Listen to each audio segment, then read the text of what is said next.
Madam ನಮಸ್ತೆ. ನಮಸ್ತೆ. ತಮ್ಮ ಹೆಸರು ಮತ್ತೆ ತಮ್ಮ ಪರಿಚಯವನ್ನ ದಯವಿಟ್ಟು ನಮ್ಮ ಚಾನಲ್ಗೆ ಹೇಳ್ತೀರಾ? ಹಾಂ, ಅಂದರೆ ನನ್ನ ಹೆಸರು ಲಕ್ಷ್ಮಿ ಅಂತ, ಕರೆಯೋದೆಲ್ಲ ಜಾನ್ಸಿ ಅಂತ. ನೀವೀಗ ಮೊನ್ನೆ ವಿಶ್ವವೇಕ ಸಮ್ಮೇಳನದಲ್ಲಿ ಸಿಕ್ಕಿದಾಗ ನನ್ನ ಯೂಟ್ಯೂಬ್ ಜರ್ನಿ ಬಗ್ಗೆ ಕೇಳ್ತೀನಿ ಅಂತೇಳಿ ಹೇಳ್ತಿದ್ರಿ. ಹಾಗಾಗಿ ನನ್ನೊಂದು ಯೂಟ್ಯೂಬ್ ಇದೆ, ಜಾನ್ಸಿ ಐಡಿಯಾಸ್ ಅಂತೇಳಿ ಒಂದು ಯೂಟ್ಯೂಬ್ ಇದೆ. ಅಂದರೆ ಈ ಯೂಟ್ಯೂಬ್ ಅಂದರೆ ನೀವು ಅದನ್ನು ಹೇಗೆ ಮಾಡ್ತೀರಿ ಅಥವಾ ಅದ್ರ ಉದ್ದೇಶ ಏನು ಅಂತೇಳಿ ಈಗ ಕೆಲವು ಇದರಲ್ಲಿ ಹಂತದಲ್ಲೇ ಇದ್ದೀರಿ ಅಂತ ಗೊತ್ತಾಯಿತು, ನೀವು ಅದ್ರ ಸಲುವಾಗಿ ಮಾತಾಡ್ತಾ ಇದ್ದೀರಿ ಅಂತ. ಆಗ ನಾನೇ ಶುರು ಮಾಡಿಬಿಡ್ತೀನಿ. ಅಂದರೆ ಈ ಯೂಟ್ಯೂಬ್ ಮಾಡೋರು ಅಂದ್ಕೊಳ್ಳಿ, ಜನರಲ್ಲಿ ಭಾವನೆ ಏನು ಬರುತ್ತೆ, ಅರ್ನಿಂಗಿಗಾಗಿ ಯೂಟ್ಯೂಬ್ ಮಾಡ್ತಾ ಇದ್ದಾರೆ ಅಂತ ತಿಳ್ಕೊಂಡ್ಬಿಡ್ತಾರೆ. ಆದರೆ ನನ್ನ ಉದ್ದೇಶ ಆ ರೀತಿ ಇಲ್ಲವೇ ಇಲ್ಲ.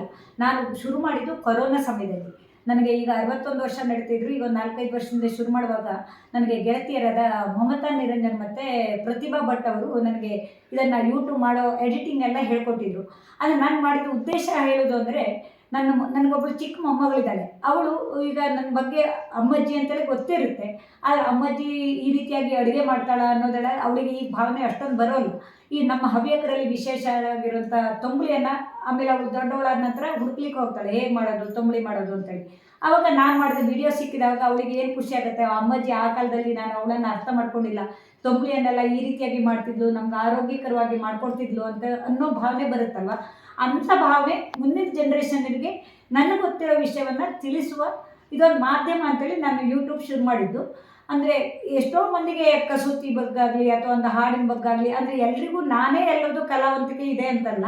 ಈ ನನ್ನ ಅಜ್ಜಿ ಹಾಡ್ತಿದ್ಲು ಅಥವಾ ನನ್ನ ಪಕ್ಕದ ಮನೆಯವ್ರು ಹಾಡ್ತಿದ್ರು, ಅವ್ರಿಗೆ ಯೂಟ್ಯೂಬ್ ಎಲ್ಲ ಇಲ್ಲ, ಅವ್ರಿಗೆ ವೀಡಿಯೋ ಮಾಡೋಕ್ಕೆ ಬರೋಲ್ಲ. ಆವಾಗ ಅವ್ರ ಹತ್ರ ನಾನು ಒಂದು ಆಡಿಯೋ ತೊಗೊಂಡು ಅದನ್ನು ವೀಡಿಯೋ ಥರ ಮಾಡಿ ಅದನ್ನು ಯೂಟ್ಯೂಬಿಗೆ ಹಾಕೋಕ್ಕೆ ಶುರು ಮಾಡಿದೆ. ಅದು ಉದಾಹರಣೆ ಹೇಳಬೇಕು ಅಂದರೆ, ನಮ್ಮೂರಿನಲ್ಲಿ ಒಬ್ಬಳು ಹಾಡಿನ ಕಮಲಕ್ಕ ಅಂತಿದ್ಲು. ಅವಳು ತುಂಬ ಭಕ್ತಿಯಿಂದ ದೇವ್ರ ಭಜನೆನೋ ಅದು ಎಲ್ಲ ಹೇಳಿ ಒಂದು ರೆಕಾರ್ಡಿಂಗ್ ಮಾಡಿಟ್ಟಿದ್ಲು. ಅದನ್ನು ನಾನು ಮುಂದಿನ ಜನ್ರೇಷನ್ಗೆ ತಲುಪಿಸ್ಬೇಕು ಅನ್ನೋ ಭಾವನೆ ಬಂದ್ಕೊಂಡು ನಾನೇನು ಮಾಡಿದೆ, ಆ ಆಡಿಯೋವನ್ನು ವಿಡಿಯೋ ಥರ ಮಾಡಿ ಮುಂದಿನ ಜನ್ರೇಷನ್ಗೆ ಕೊಟ್ಟೆ. ಯಾಕೆಂದರೆ ಅದು ಈ ಯೂಟ್ಯೂಬ್ ಅಂದರೆ ವ್ಯೂಸ್ ಆಗಬೇಕು ಅಂತಲ್ಲ, ಅದೊಂದು ನಾವು ಸ್ಟೋರ್ ಮಾಡಿಡೋ ಕಪಾಟು ಅಂತೀವಿ ಅಥವಾ ಕಬೋರ್ಡು ಅಂತ ಹೇಳ್ಬೋದು. ಅಂದರೆ ಮೊಬೈಲ್ನಲ್ಲಿ ನಾವು ಸ್ಟೋರೇಜ್ ಫುಲ್ ಆದ ಕೂಡಲೇ ಏನು ಮಾಡಿಬಿಡ್ತೀವಿ, ಡಿಲೀಟ್ ಮಾಡಿಬಿಡ್ತೀವಿ. ಅದ್ರ ಬದಲಿಗೆ ನಾವು ಈ ಯೂಟ್ಯೂಬ್ನಲ್ಲಿ ನಮ್ಗೆ ಗೊತ್ತಿರೋ ಜ್ಞಾನವನ್ನು ಒಂದು ಸ್ಟೋರ್ ಮಾಡಿರೋ ವಿಡಿಯೋಕ್ಕೆ ನಾನು ಯೂಟ್ಯೂಬ್ ಅಂತ ತಿಳ್ಕೊಂಡಿದ್ದೀನಿ. ಜನರ ಅರ್ಥದಲ್ಲಿ ಯಾವ ರೀತಿ ಬೇಕಿದ್ರೂ ಇರಲಿ, ನನ್ನ ಅರ್ಥದಲ್ಲಿ ನಾನು ಆ ರೀತಿ ಶುರು ಮಾಡಿದ್ದು. ಹಾಗೆ ನೀವು ಕೇಳ್ತಾ ಇದ್ರಿ ಅದನ್ನು ಯಾವ ರೀತಿಯಾಗಿ ವಿಂಗಡಣೆ ಮಾಡಿದ್ರಿ, ಅಂದರೆ ಹಾಡಿಂದ ಸಂಗೀತದ ಕಸೂತಿದ ಅಂತೇಳಿ ಕೇಳಿದ್ರಿ. ಅದಂದ್ರೆ ನೀವೀಗ ಅದರ ಬಗ್ಗೆ ಆಮೇಲೆ ಮೊದಲೇ ಮಾತಾಡಾಗಿದೆ. ಹಾಗಾಗಿ ನಾನು ಅದಕ್ಕೆಲ್ಲ ನಾನೇ ಈಗ ಉತ್ತರ ಕೊಡೋಕೆ ಹೋಗ್ತಾ ಇರೋದು. ಆದರೆ ನನ್ನಲ್ಲಿ ಯಾವುದೇ ಒಂದು ಚಾನಲ್ಲು ಅಂತೇಳಿ ವಿಶೇಷವಾಗಿ ಇದ್ದದ್ದಂತಲ್ಲ. ನನಗೆ ಗೊತ್ತಿರೋ ತಂಬುಳಿ ಮಾಡಿದ್ದೀನಿ, ಏನು ನಿಮ್ಗೆ ಗೊತ್ತಿರೋ ಹಾಡನ್ನು ಹಾಕಿದ್ದೀನಿ, ಮತ್ತೊಬ್ಬರಿಗೂ ಡ್ಯಾನ್ಸ್ ಮಾಡಿದ್ದನ್ನು ಹಾಕಿದ್ದೀನಿ, ಅಥವಾ ನಾವು ಯಾವುದಾದ್ರು ಒಂದು ಸಂಗೀತ ಕ್ಷೇತ್ರಕ್ಕೆ ಹೋದಾಗ ಕೇಳೋಕ್ಕೆ ಅಂತ ಹೋಗಿರ್ತೀವಿ, ಅವ್ರ ಸಂಗೀತವನ್ನು ನಾವು ಆಲೈಸಿ ಅದು ಖುಷಿಯಾಗಿದ್ದನ್ನು ಹಂಚ್ಕೊಂಡಿದ್ದೀನಿ. ಹೀಗೆ ವಿವಿಧ ವಿಷಯಗಳನ್ನು ನನ್ನ ಚಾನಲಲ್ಲಿ ಮಾಡಿದ್ದೀನಿ. ಒಂದೇ ವಿಷಯ ಇದೆ ಅಂತೇಳೆಲ್ಲ ಚಾನಲ್ ಇಲ್ಲ. ಆದರೆ ನನಗೆ ಗೊತ್ತಿರೋ ಐಡಿಯಾವನ್ನು ನಾನು ಅದರಲ್ಲಿ ಸ್ಟೋರ್ ಮಾಡಿದ್ದೀನಿ ಅಂತೇಳಿ ನಾನು ಅದಕ್ಕೆ ಜಾನ್ಸಿ ಐಡಿಯಾಸ್ ಅಂತೇಳಿ ಮಾಡಿದ್ದೀನಿ.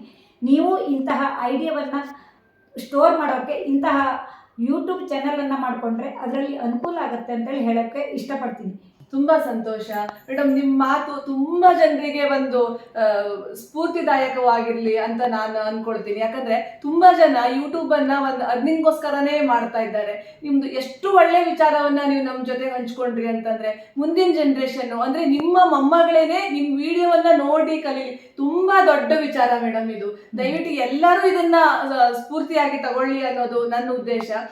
ನೀವು ಈ ಜರ್ನಿಯನ್ನು ಈಗ 60 ವರ್ಷದಲ್ಲಿ ಶುರು ಮಾಡಿ ಎಡಿಟಿಂಗ್ ಎಲ್ಲ ಕಲ್ತಿರೋ ಬಗೆಯನ್ನು ಹೇಗೆ ಅಂತ ನಮಗೆ ಹೇಳ್ಬೋದಾ? ಮತ್ತು ಮೇಡಮ್ ತುಂಬ ಸಂತೋಷ, ತುಂಬ ಅತ್ಯದ್ಭುತವಾದ ವಿಚಾರವನ್ನು ನಮ್ಮ ಜೊತೆಗೆ ಶೇರ್ ಮಾಡ್ಕೊಂಡಿದ್ದೀರಿ. ಈ ನಮ್ಮಂಥ ಸಣ್ಣ ಪುಟ್ಟ ಯೂಟ್ಯೂಬರ್ಸ್ ನಿಮ್ಮಿಂದ ಕಲಿಯುವಂಥದ್ದು ತುಂಬ ಇದೆ. ನಮ್ಮಂಥವರಿಗೆ ತುಂಬ ಜನರಿಗೆ ನೀವು ದಾರಿ ತೋರಿಸೋ ಥರ ನೀವು ಬದುಕಿದ್ದೀರಿ ಮೇಡಮ್. ನಿಮ್ಮ ಜೀವನದ ಜರ್ನಿಯನ್ನು ನೀವು ಹೇಗೆ, ಈಗ ತುಂಬ ಜನ ಏನು ಮಾಡ್ತಾರೆ ಅಂದರೆ, ಅಯ್ಯೋ ನಾನು ಮಕ್ಕಳನ್ನ ಓದಿಸಿದ್ದೀವಿ, ಮಕ್ಳಿಗೆ ಮದುವೆ ಮಾಡಿದ್ದೀವಿ, ನಾವು ಸಾಕಾಗೋಗಿದೆ, ನಮ್ಮ ಜೀವನದಲ್ಲಿ ಇನ್ನೇನೂ ಇಲ್ಲ, ನಮ್ಮ ಜೀವನನೇ ಮುಗಿದೋಯ್ತು ಅನ್ನೋ ಥರ ಇರ್ತಾರೆ. ನೀವು ಮುಂದಿನ ಪೀಳಿಗೆಗೆ ನಿಮ್ಮಲ್ಲಿರೋ ಜ್ಞಾನವನ್ನು ನೀವು ಹಂಚ್ತಾ ಇದ್ದೀರಿ. ನಾಳೆ ನಿಮ್ಮ ಜ್ಞಾನ ಮುಂದಿನ ಪೀಳಿಗೆ, ಮುಂದೆ 10 ಪೀಳಿಗೆಗಳು ನೋಡ್ಬೋದು ನಿಮ್ಮ ಜ್ಞಾನವನ್ನು. ಆ ರೀತಿಯಾಗಿ ನೀವು ವಿಡಿಯೋಗಳನ್ನು ಮಾಡಿ ಹಾಕಿದ್ದೀರಿ. ಅದರಿಂದ ನಿಮ್ಮ ಜೀವನದ ಜರ್ನಿಯನ್ನು ತುಂಬ ಸಣ್ಣ ಇದರಲ್ಲಿ ಒಂದು ವಾಕ್ಯದಲ್ಲಿ ನೀವು ಒಂದು ರೀತಿ ನಮ್ಮ ಹತ್ರ ಶೇರ್ ಮಾಡ್ಕೊಳ್ಬೋದಾ ಅಂತ ಕೇಳ್ಕೊತೀನಿ.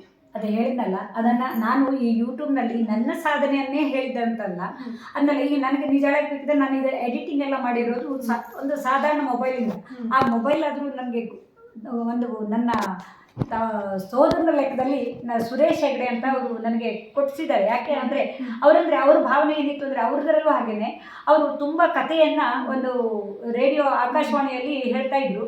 ಆಗ ಅದನ್ನು ನನಗೆ ಮುಂದಿನ ಅವ್ರ ಮೊಮ್ಮಕ್ಕಳಿಗೂ ತಲುಪಿಸೋಣ ಅಂತೇಳಿ ಅದನ್ನು ವಿಡಿಯೋ ಮಾಡಿ ಯೂಟ್ಯೂಬಿಗೆ ಹಾಕಿದ್ದೀನಿ.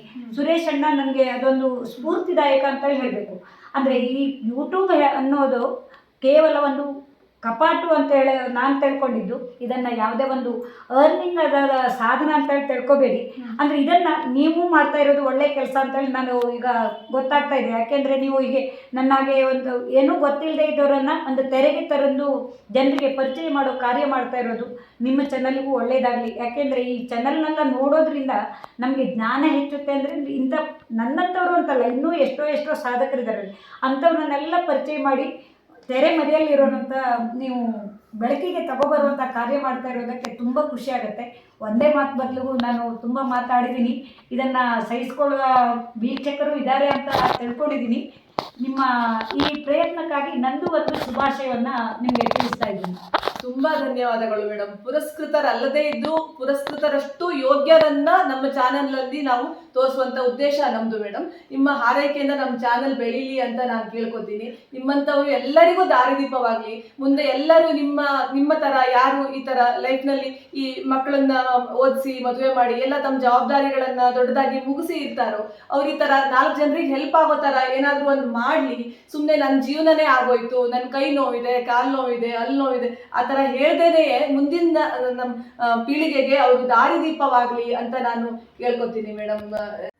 ಆದ್ರಿಂದ ಮೇಡಮ್, ಈ ಮೂಲಕ ನಿಮ್ಮ ಚಾನೆಲ್ ಇನ್ನೂ ಬೆಳೀಲಿ, ನಿಮ್ಮ ಪ್ರತಿಭೆ ಇನ್ನೂ ಮುಂದಿನ ಪೀಳಿಗೆಗೆ ಸಹಾಯ ಆಗಲಿ, ನಿಮ್ಮಿಂದ ಇನ್ನೂ ಬೇರೆ ಬೇರೆ ರೆಸಿಪಿಗಳು ಬರಲಿ, ನಿಮ್ಮ ಮೊಮ್ಮಕ್ಕಳಲ್ಲದೆ ಅವರ ಮೊಮ್ಮಕ್ಕಳು ಕೂಡ ಆ ವಿಡಿಯೋವನ್ನ ನೋಡುವಂತಾಗ್ಲಿ.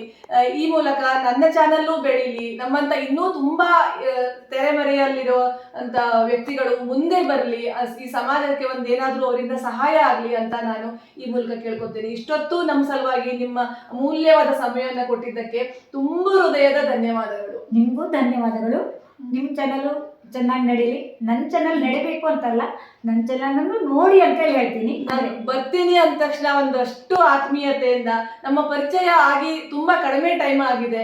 ಬಂದು ಎಷ್ಟು ನಿಮ್ಮ ಅತಿಥಿ ಸತ್ಕಾರವನ್ನ ನಾನು ನೋಡಿದೆ, ಎಷ್ಟು ಆದರಾತಿಥ್ಯದಿಂದ ನನ್ನನ್ನು ಸತ್ಕರಿಸಿದ್ರಿ. ನೀವು ನಿಮ್ಮ ಯಜಮಾನರು ಇಬ್ರೂ ಕೂಡ ನಮ್ಗೆ ಎಷ್ಟು ಅತಿಥಿ ಸತ್ಕಾರವನ್ನ ಮಾಡಿದ್ರಿ. ನಿಮ್ಗೆ ನಾವು ಸದಾ ಚಿರಋಣಿಯಾಗಿರ್ತೀವಿ ಮೇಡಮ್. ಇದರಲ್ಲಿ ಸತ್ಕಾರ ಅಂತೇಳಿ ಏನಿಲ್ಲ, ನಮ್ಮ ಹವ್ಯಕರ ಸಂಪ್ರದಾಯನೇ ಆ ರೀತಿ. ಮನೆಗೆ ಬಂದ ಅತಿಥಿಯನ್ನ ದೇವೋಭವ ಅಂತೇಳಿ ನೋಡುವಂತ ನಿಮ್ಮಂತ ಸಂಸ್ಕಾರ ಮುಂದಿನ ಪೀಳಿಗೆಗೂ ದಾರಿದೀಪ ಆಗ್ಲಿ, ಇದನ್ನೇ ಬೆಳೆಸ್ಕೊಂಡು ಹೋಗ್ಲಿ ಅಂತ ನಾನು ಕೇಳ್ಕೊತೀನಿ. ಯಾಕಂದ್ರೆ ನೀವು ಮಕ್ಕಳನ್ನು ಓದಿಸಿದ್ದೀರಾ, ಒಬ್ರು ಮಗಳು ಇಂಜಿನಿಯರ್ ಆಗಿದ್ದಾರೆ ಅಂತ ಹೇಳ್ತೀರಾ, ಇಬ್ರು ಮಕ್ಕಳನ್ನು ಮದುವೆ ಮಾಡಿದ್ದೀರಾ. ಹಾಗಾಗಿ ನೀವು ಆ ಜರ್ನಿ ನಿಮ್ದು ಏನ್ ತುಂಬಾ ಸುಖದಾಯಕವಾಗಿರಲ್ಲ, ಅದು ನೀವು ಕಷ್ಟಪಟ್ಟೆ ಮಾಡಿರ್ತೀರಾ, ಬಂದಿರ್ತೀರಾ. ಆದ್ರೂ ಅದನ್ನೆಲ್ಲ ನೀವು ನಮ್ಮ ಜವಾಬ್ದಾರಿಗಳನ್ನ ಮುಗಿದ ಮೇಲೆ ಇವಾಗ ಬೇರೆ ಜವಾಬ್ದಾರಿಯನ್ನ ಎತ್ಕೊಂಡು ಮಾಡ್ತಾ ಇದ್ದೀರಾ, ಸಮಾಜಕ್ಕೆ ಒಂದು ದಾರಿದೀಪ ಆಗ್ತಾ ಇದ್ದೀರಾ. ದಯವಿಟ್ಟು ನಿಮ್ಮಂಥವ್ರು ಇನ್ನೂ ಬೆಳೀಲಿ, ನಮ್ಮಂಥವ್ರನ್ನೂ ಬೆಳೆಸ್ಲಿ ಅಂತ ಕೇಳ್ಕೊತೀನಿ ಮೇಡಮ್. ತುಂಬಾ ಧನ್ಯವಾದಗಳು. ಧನ್ಯವಾದಗಳು.